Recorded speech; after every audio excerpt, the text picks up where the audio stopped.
Existe uma palavra que, parece, se tornou o novo ponto final de muitas discussões. A régua moral de um mundo complexo. O rótulo que cola rápido demais. Tóxico. Não no sentido químico, obviamente, mas no sentido de algo que faz mal, que corrói, que precisa ser identificado, isolado, ou pior, eliminado. E essa palavra ecoa particularmente alto quando falamos sobre a geração Z. Há uma percepção crescente, quase um consenso em certos círculos, de que, para essa galera mais nova, tudo, absolutamente tudo, pode ser tóxico. Relacionamentos, ambientes de trabalho, padrões de beleza, ideias políticas, humor, e sim, até mesmo você. Mas será que é assim mesmo? Será que a geração Z acordou um dia e decidiu que o mundo inteiro é um grande lixão emocional? Ou será que eles estão apenas apontando para coisas que sempre foram prejudiciais, mas que as gerações anteriores aprenderam a engolir, a normalizar, ou simplesmente não tinham o vocabulário ou a coragem para nomear? Vamos mergulhar fundo nisso. Porque, antes de julgar a lente com que eles olham o mundo, precisamos entender essa lente. O que significa tóxico para a geração Z? Não é só o relacionamento abusivo clássico, aquele que grita, controla, violenta. Isso, claro, é tóxico e ponto final. Mas o espectro se expandiu. Muito. Tóxico pode ser o chefe que exige sua atenção 24/7, transformando o trabalho em uma extensão parasita da sua vida pessoal. Pode ser a família que minimiza seus sentimentos, ou que faz comentários passivo-agressivos no almoço de domingo. Pode ser a positividade tóxica, aquele imperativo insuportável de ser feliz o tempo todo, de ver o lado bom, que invalida sua dor e te impede de processar emoções difíceis. Pode ser o padrão de beleza inatingível nas redes sociais que corrói a autoestima. Pode ser a cultura da dieta obsessiva. Pode ser a própria internet com seu fluxo incessante de comparações e julgamentos. Essa ampliação do termo tóxico reflete, em parte, uma maior consciência e discussão pública sobre saúde mental e bem-estar emocional. A geração Z cresceu em um mundo onde a terapia, a ansiedade, a depressão, o burnout são temas mais abertos, menos tabus do que eram para seus pais ou avós.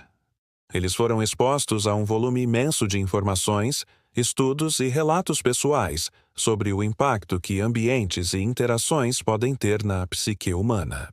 Eles têm, de forma geral, um vocabulário mais rico para descrever estados emocionais complexos e as dinâmicas interpessoais. As redes sociais, claro, desempenham um papel gigantesco nisso. Elas são um megafone. Se algo é tóxico, essa percepção pode ser rapidamente validada por milhares, milhões de pessoas com experiências semelhantes. As redes criam bolhas de identificação e solidariedade, onde o que antes era um sofrimento solitário se torna uma experiência compartilhada. Essa validação em massa, essa sensação de não estou sozinho em me sentir mal com isso, é poderosa. Mas as redes sociais também criam tendências. Criam vocabulário, criam memes conceituais. E tóxico virou um desses memes conceituais, uma etiqueta rápida para uma gama enorme de desconfortos, desrespeitos ou simplesmente coisas de que não se gosta. E é aí que mora o perigo, e talvez a crítica mais forte a essa lente da toxicidade. Quando tudo pode ser tóxico, a palavra começa a perder seu peso. A distinção entre um abuso genuíno, uma dinâmica realmente destrutiva que viola sua integridade, e um mero desconforto, um desacordo, uma crítica construtiva, ou até mesmo uma experiência desagradável, mas passageira, fica embaçada. É como ter apenas uma palavra para descrever todas as cores do arco-íris. Tudo vira cor, e a especificidade se perde. A geração Z é frequentemente acusada de ter pouca resiliência, de não saber lidar com o conflito, de fugir da dificuldade rotulando-a como tóxica para justificar sua esquiva. E, sejamos honestos, em alguns casos, pode haver um fundo de verdade nisso. Em um mundo que nos condiciona a buscar o conforto e a evitar o atrito, É tentador usar um rótulo que justifica a fuga de qualquer situação que nos exija um esforço emocional maior. É mais fácil dizer, essa pessoa é tóxica, do que tentar resolver um conflito complexo com alguém que você ama ou respeita, mas com quem tem uma dinâmica desafiadora. É mais fácil abandonar um projeto ou um emprego dizendo que o ambiente é tóxico do que enfrentar os desafios e aprender a navegar pelas dificuldades. Mas essa é apenas uma face da moeda.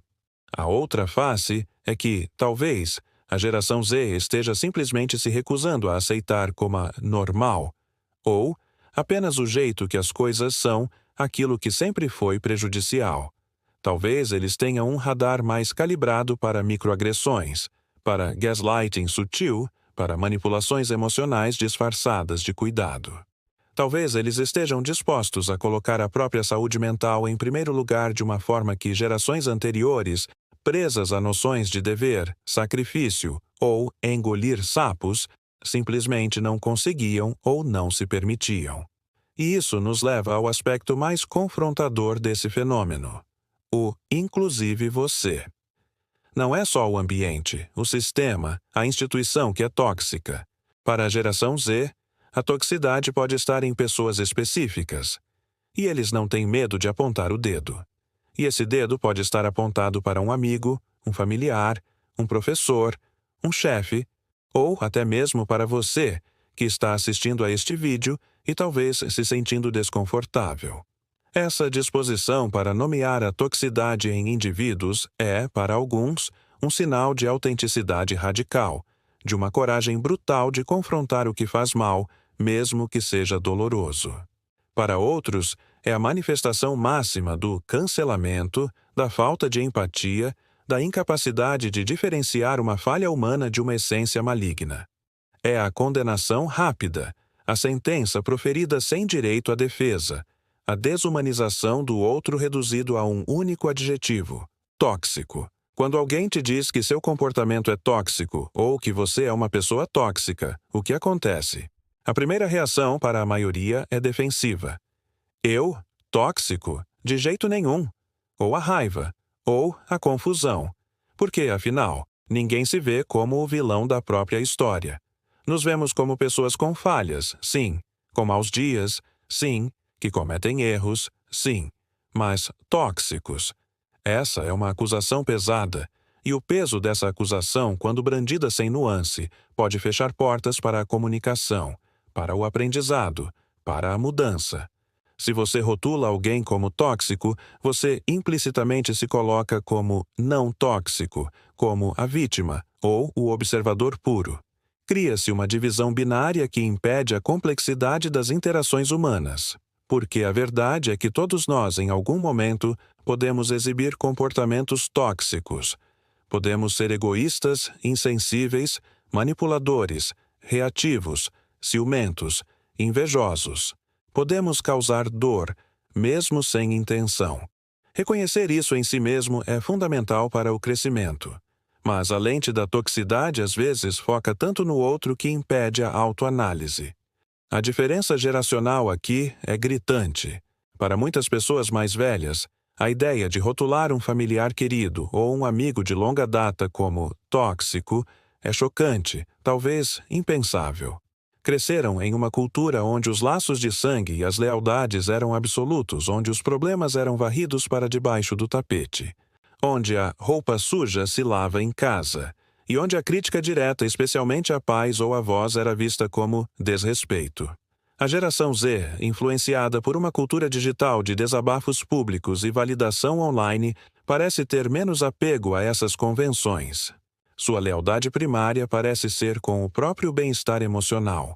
E se algo ou alguém ameaça isso, eles sentem que têm o direito, talvez até o dever, de se afastar ou de nomear o problema.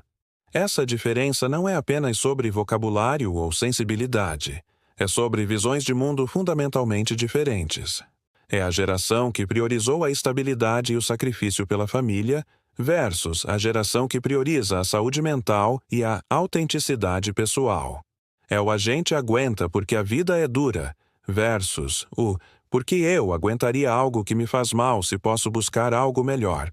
Nenhum dos dois lados está completamente certo ou errado. São apenas perspectivas moldadas por experiências de vida e contextos culturais distintos.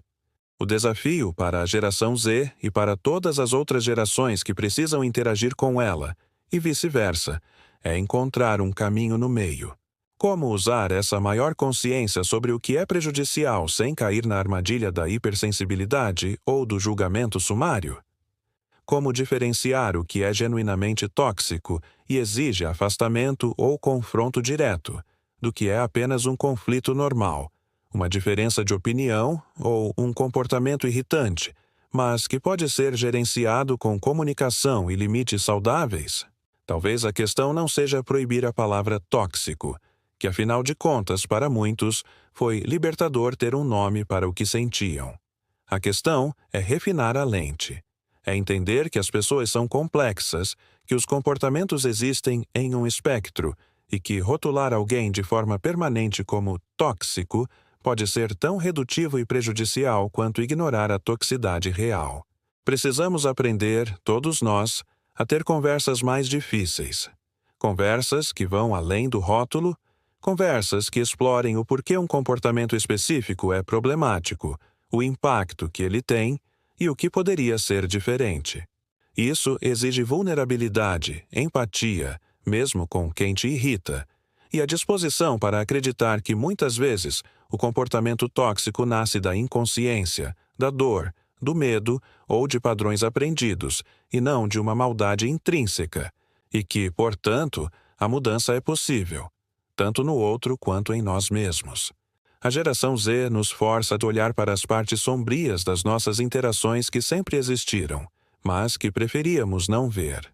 Eles nos desafiam a questionar o que é normal e a priorizar nosso bem-estar de uma forma radical. Mas a maneira como fazemos isso importa. Usar a lente da toxicidade para construir muros em vez de pontes.